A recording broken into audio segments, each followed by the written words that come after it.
Un enfant n'est pas un vase qu'on remplit, mais une source qu'on fait jaillir.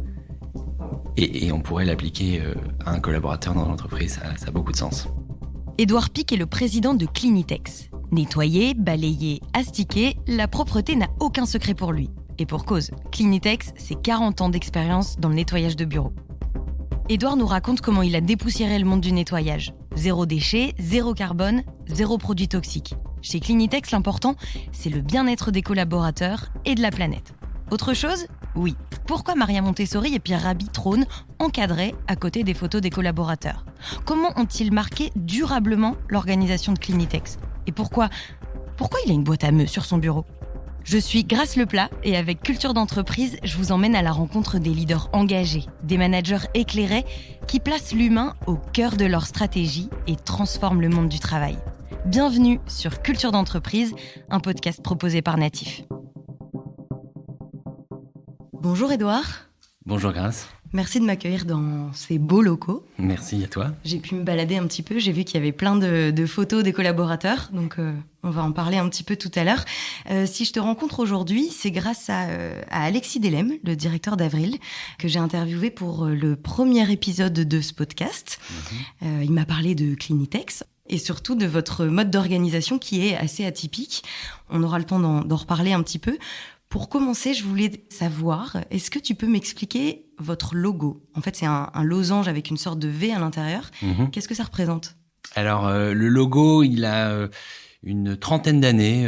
L'entreprise a un peu plus de 40 ans et quelques années après son lancement, c'est mon père à l'époque qui a fondé l'entreprise, qui voulait revoir un petit peu le visuel de l'entreprise, et donc il avait fait appel à un artiste qui avait proposé ce logo, et il y a eu un flash à ce moment-là tout de suite parce que justement il laisse place à une interprétation et il n'est pas d'une évidence totale. Certains y voient une éponge, une trace d'éponge, voilà, un passage, mais il y a cette notion autour de la goutte d'eau. On a le bleu aussi qui rappelle les éléments de l'eau, donc voilà, ça un petit clin d'œil au nettoyage tout en étant un petit peu imperceptible. Voilà. D'accord. Alors ce logo, il a été représenté par les collaborateurs de l'entreprise. Ils se sont habillés en blanc, certains en blanc, d'autres en bleu, et ils ont représenté de façon humaine, disons, votre logo. Je te dis ça parce qu'en regardant sur votre site internet, vous mettez beaucoup en avant le bien-être de vos collaborateurs. Il est écrit que 98% des collaborateurs se déclarent heureux chez Clinitex et aiment leur travail. Comment est-ce que vous mesurez, vous, ce bien-être chez Clinitex, et comment toi tu l'expliques ? Ouais, alors tu l'as bien dit, c'est vraiment une posture et un axe managérial très fort chez Clinitex. On dit qu'un collaborateur heureux fera un client satisfait. Et donc, on part du collaborateur pour arriver à une prestation de qualité. Je devrais pas dire ça si des clients écoutent ce podcast, mais chez nous, le client est pas roi. Le collaborateur est roi. Et partant de ce principe, on va avoir des collaborateurs à l'engagement décuplé. Et on ne peut pas croire qu'un collaborateur très engagé va aller faire une mauvaise prestation de nettoyage chez un de nos clients. Voilà notre constat. On détient pas une vérité. En tout cas, c'est comme ça que nous, on pense qu'on anime mieux nos équipes. Et on arrive à des niveaux de satisfaction de collaborateurs et de bien-être qui sont très élevés. Tu l'as cité, 98%. Ça veut dire aussi qu'il y en a 2% qui sont pas heureux. Donc, on n'est pas non plus dans un monde idéal et parfait. On a aussi du turnover et des sujets disciplinaires à gérer, mais on reste très élevé. Précision là-dessus qui est intéressante, c'est-à-dire que j'ai à peu près 40% de mes effectifs qui travaillent pour Clinitex et aussi un autre employeur que Clinitex. D'accord. Ça peut être un concurrent, ça peut être des particuliers, ça peut être voilà.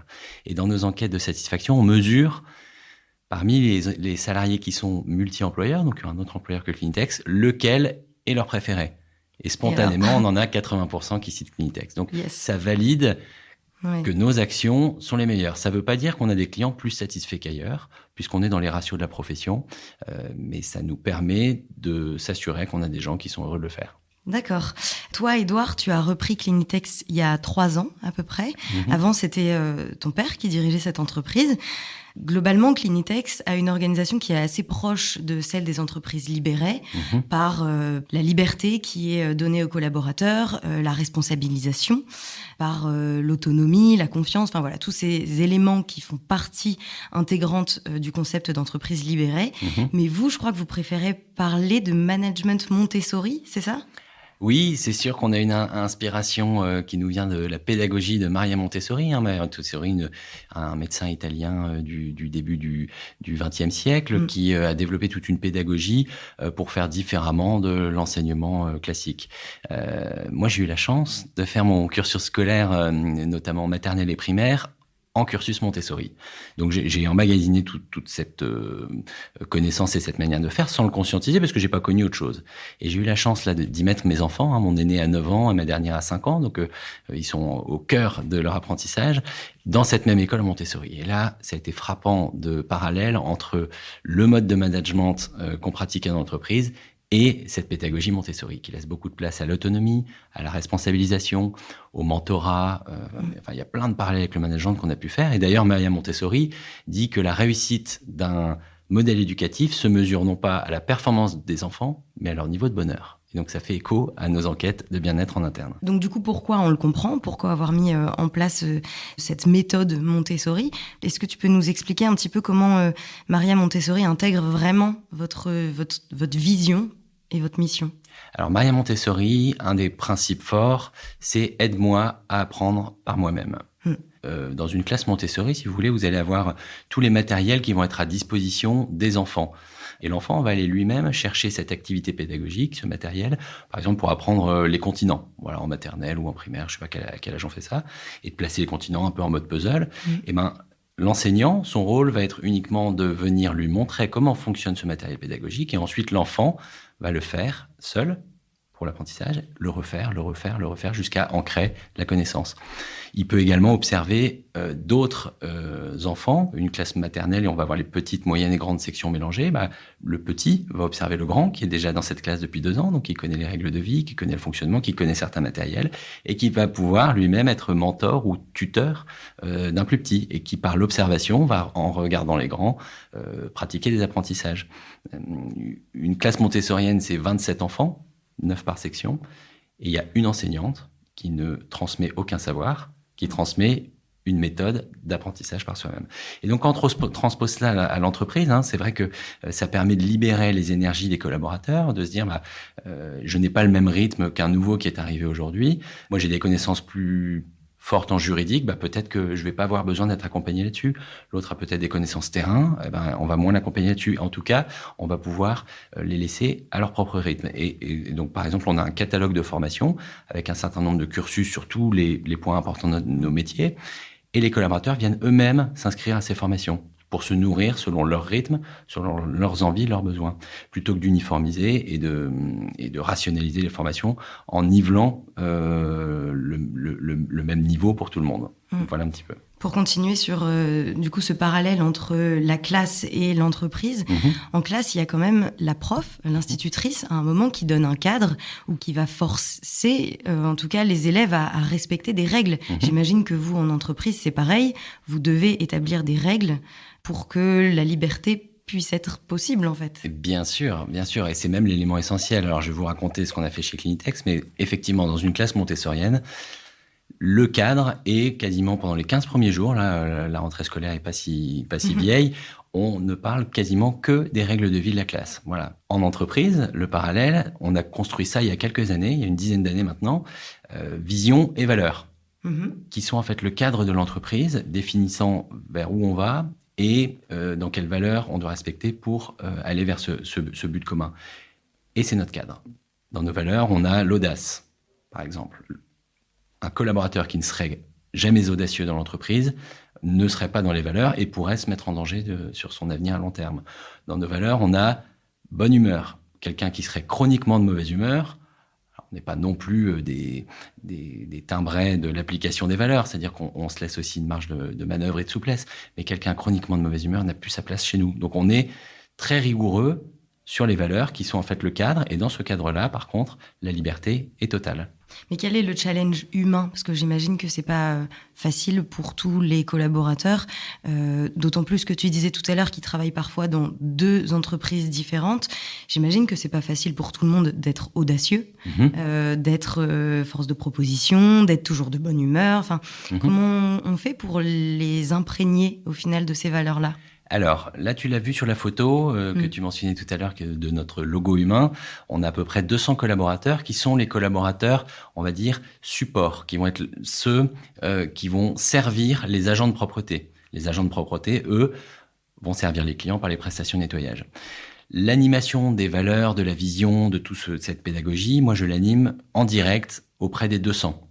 Et après, on est plutôt sur une forme de ruissellement vis-à-vis des agents de propreté qui, effectivement, peut-être va sentir un management bienveillant et une envie de s'engager davantage quand c'est son client Clinitex et que peut-être le soir, c'est un autre client pour une autre entreprise. Et là, l'engagement sera peut-être différent.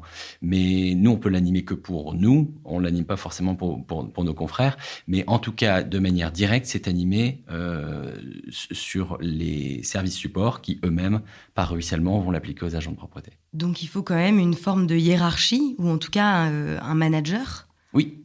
Et alors, comment ça se passe ? Comment est-ce que vous choisissez vos managers ? Et comment eux-mêmes gèrent-ils ce rôle ? Parce qu'un manager dans une entreprise classique et un manager qui doit révéler, entre guillemets, les collaborateurs, c'est pas pareil. Alors, nous, on est sur un métier, j'ai 4000 agents de propreté qui interviennent un peu partout en France à différents horaires et je n'ai pas mis 4000 contrôleurs de chaque prestation. Donc, nous, on a un prérequis de confiance ou d'ultra-contrôle. J'ai beaucoup de confrères qui vont mettre des badgeuses, qui vont mettre des pointeuses, qui vont mettre des webcams, vont mettre des capteurs dans tous les sens. Nous, on est sur la confiance.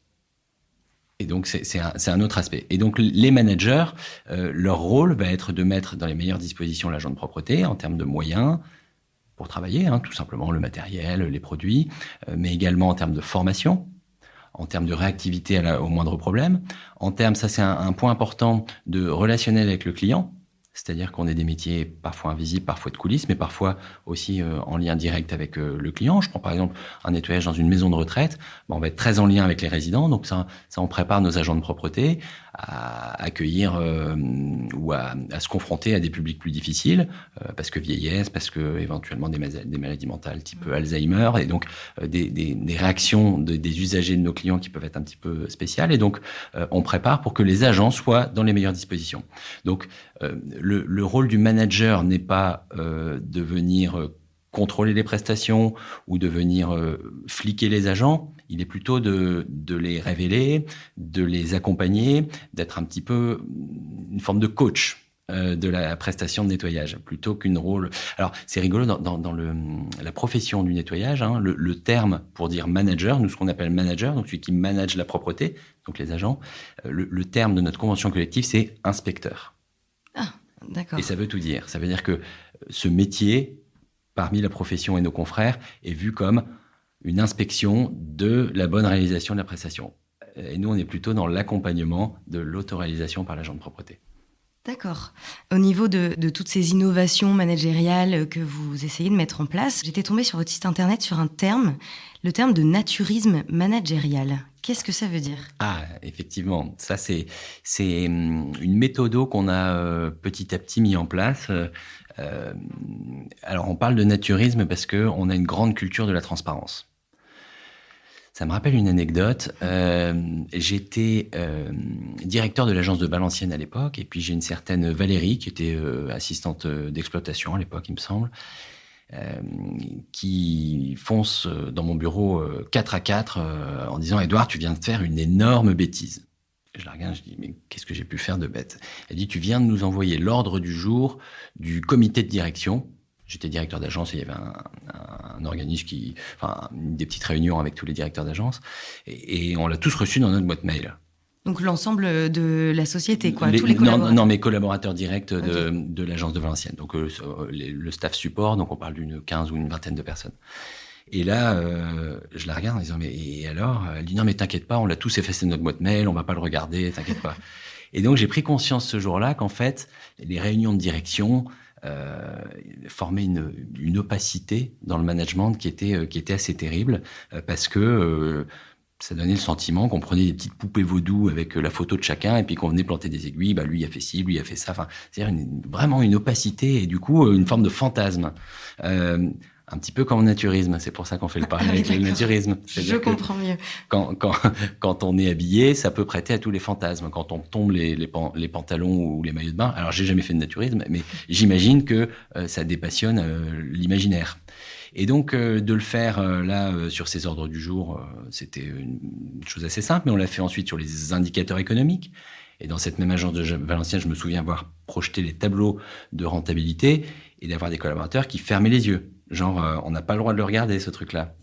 Ça remonte à 10-12 ans.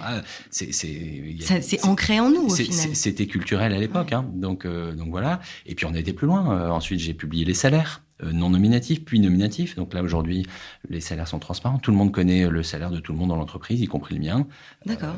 Et sur nos portails internes, on peut accéder à toutes les fiches de paye de tout le monde. Donc, et ça, ça crée pas des jalousies, justement? Alors non, ça dépassionne au contraire les fantasmes. D'accord. Parce que sur les rémunérations en particulier, on a souvent le fantasme de « je suis sûr qu'il gagne plus, et je suis sûr qu'il y a une prime, et je suis sûr… » Bon, on peut avoir ce genre de réflexion à la machine à café, et ça crée plus en fait de contrariété et de frustration que la transparence. Elle va venir mettre de la sincérité, de l'honnêteté et de la rigueur. C'est-à-dire que ça oblige l'employeur à avoir une politique salariale absolument rigoureuse. Oui, j'allais dire aussi en termes d'égalité des salaires hommes-femmes, pour le coup, là, vous n'avez pas le droit à l'erreur. Et ben voilà, c'est même plus un sujet. Ouais. Ou entre les grands, les petits, entre les anciens, les pas anciens. Enfin, donc ça pousse à effectivement pas une équité, mais une rigueur morale sur les salaires. Et si on fait une erreur, alors au moment où je les ai publiés, il y avait 2-3 incohérences parmi les 200 qui sont venus nous voir très très vite. Et on a pu rectifier instantanément. Et on parlait de, je sais plus, 150 ou 200 euros de salaire mensuel. Et effectivement, il y a des choses qui nous avaient échappé dans nos politiques de rémunération. On a pu rectifier. On a pris conscience aussi de tout un métier qui était sous-payé par rapport à sa contribution dans l'entreprise. Et on a pu du coup rectifier et augmenter tout un métier. C'est comme le droit à l'erreur que vous promettez aux collaborateurs. En fait, vous l'appliquez aussi à vous-même, quoi. Et oui. Mais sur ces salaires forts et confiants de cette expérimentation sur la transparence, je suis allé plus loin. 2 ou 3 ans après, je me suis dit, tiens, cette année, il n'y a pas de comité de rémunération. Chaque collaborateur choisit lui-même le montant de sa rémunération. Ah. Voilà. Et donc j'ai dit, vous m'envoyez votre choix de rémunération, et puis c'est bon. Il n'y a pas eu d'abus. Et là, c'était un fiasco. Ah bah oui.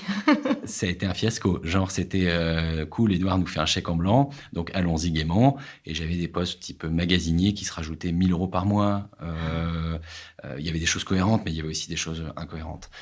Et là, j'ai pris conscience de plusieurs choses. J'avais sûrement manqué de pédagogie sur le sujet, qu'on se voit toujours peut-être un peu plus beau qu'on ne l'est. Voilà, il y a peut-être de ça. Et puis je pouvais pas dire, toi le magasinier c'est non, mais les autres c'est cohérent. Enfin, c'était tout le monde ou personne. Donc je suis revenu en arrière. On parlait de droit à l'erreur, je me le suis appliqué à moi-même.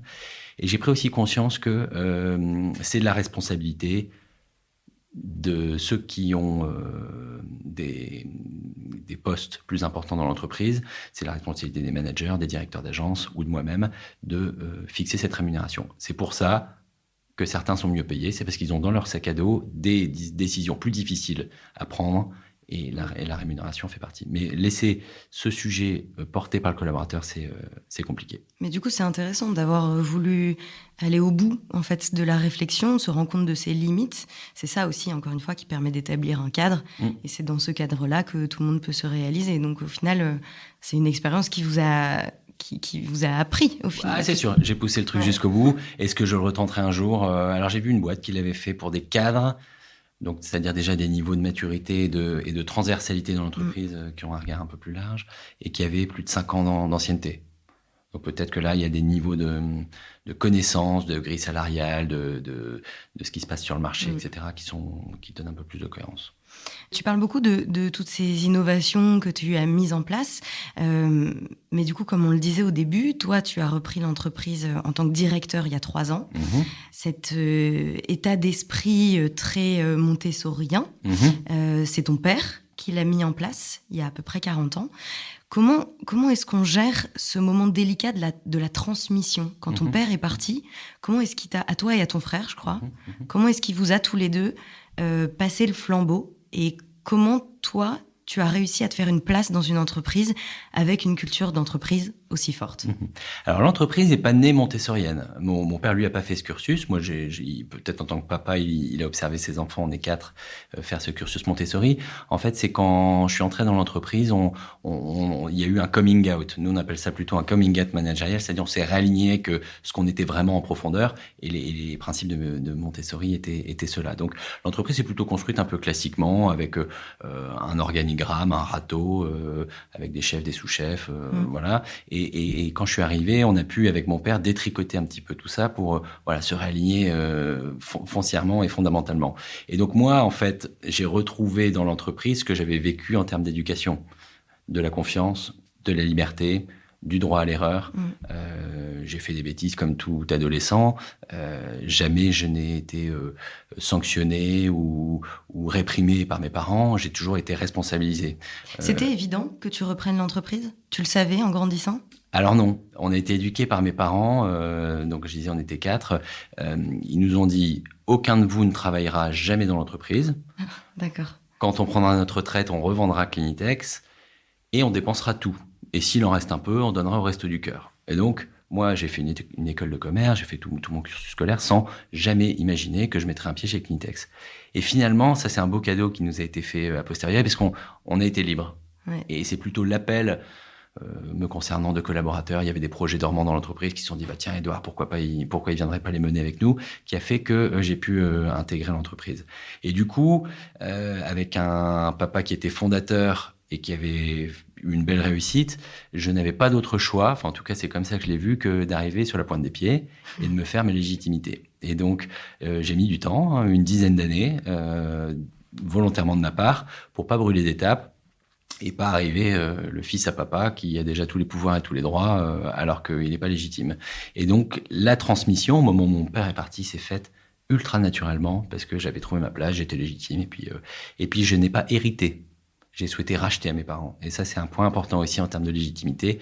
C'est différent que de recevoir un dû. Là, je me suis engagé financièrement. Et puis, ouais, comme il l'avait dit, au final, ils ont revendu, en effet, l'entreprise, si ce n'est qu'ils l'ont revendu à vous, quoi. C'est ça.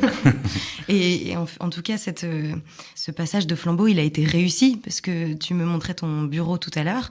Alors, derrière ton bureau, il y a Pierre Rabhi, il y a Maria Montessori, il y a toi. Ouais. Et puis, avec une photo de quelques collaborateurs et ton bureau qui est complètement à l'envers, c'est ça ? Oui, alors c'est un peu la tradition chez Clinitex quand il y a un nouveau ou quelqu'un qu'on a envie de charrier ou de chahuter un petit peu, c'est de retourner un peu son bureau, mettre des confettis, mettre un Minitel à la place de l'ordinateur, enfin bref, faire une petite blague. Et puis un matin, je sais plus pourquoi j'avais dit tiens, c'est marrant, vous avez jamais osé me le faire.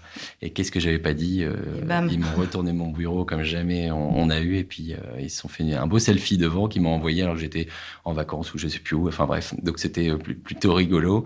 Et voilà, j'ai pu pratiquer un peu une petite prestation de nettoyage en rentrant au bureau. Sur vos bureaux, vous avez aussi des petites boîtes à meux ? Oui. Alors c'est vrai qu'on travaille en open space, donc plutôt que c'est pour dire ta gueule gentiment, voilà. Donc on fait un petit meuh et ça permet à tout le monde d'entendre le petit bruit qui dit tiens, le volume sonore est monté un petit peu. Et ça, c'est une manière bienveillante de dire moins de bruit, quoi. On arrive bientôt à la fin de ce podcast. J'ai 2 questions. La première, c'est qu'en préparant cette interview, je suis allée évidemment sur votre site internet. Il y a une grosse place accordée à la RSE. Il y a une petite phrase que j'ai notée qui est « Nous ne voulons pas être la meilleure entreprise au monde, mais la meilleure entreprise pour le monde ». Est-ce que tu peux m'expliquer cet engagement RSE, justement ? Alors c'est un engagement qu'on a certifié avec une certification qui s'appelle B Corp, qui est un label international très exigeant puisque il n'est pas uniquement sur les sujets environnementaux, il est très large. Et B Corp, il valide quoi ? Il valide que Clinitex, et c'est là qu'est venue cette phrase d'être la meilleure entreprise pour le monde. Clinitex a souhaité devenir une entreprise à impact positif. Impact positif sur, évidemment, l'environnement, sur la société, sur ses collaborateurs, mais aussi plus largement sur le tissu associatif local, sur le tissu éducatif local, sur les parties prenantes autour de nous, les institutions, voilà. Et donc, on a une démarche qu'on appelle holistique, c'est-à-dire à 360, vraiment envers toutes les parties prenantes, où on cherche en permanence à avoir un impact positif. Donc, c'est vrai que c'est une RSE très engageante, parce que les sensibilités environnementales, elles peuvent être variables d'un collaborateur à un autre, mais peut-être que lui a d'autres sensibilités sur le tissu associatif, le bénévolat, voilà. Et donc, on a mis en place plein de choses. Tous s'engagent dans votre politique RSE, donc. Ouais, c'est une démarche vraiment universelle, j'allais dire, au sein de l'entreprise. Ouais. Voilà. Et donc, par exemple, sur les sujets environnementaux, on a arrêté totalement les produits chimiques. On n'a plus aucun produit chimique et plus aucun contenant. Donc, on est en zéro déchet, zéro chimie. Sur les démarches sociétales ou sociales, on finance du mécénat de compétences. Donc, tous les collaborateurs peuvent s'engager sur leur temps de travail dans le tissu associatif local. On intervient régulièrement dans le milieu éducatif à tous les âges pour témoigner de l'entreprise, de ses fonctionnements, etc. Enfin, bref, on a une démarche vraiment très large. Alors, pour terminer, je t'ai demandé de préparer une petite citation.